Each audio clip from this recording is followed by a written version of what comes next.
ആരെല്ലാം പരിഹസിച്ചാലും എടുത്ത തീരുമാനത്തിൽ ഉറച്ചുനിന്ന് മുൻപോട്ട് യാത്ര തിരിക്കുകയാണ്.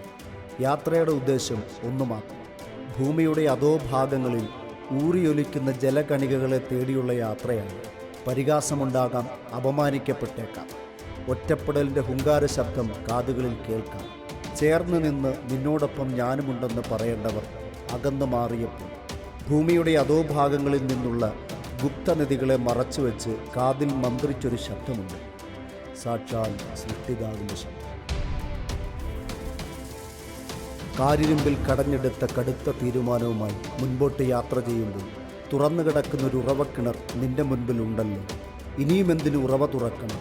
ചോദ്യങ്ങൾ അനവധിയാണ്. മരവിച്ചു പോയവൻ്റെ ഉറവക്കിണർ എന്തിനു തുറക്കണം? ആർക്കു വേണ്ടി തുറക്കണം? ആര് തുറക്കണം?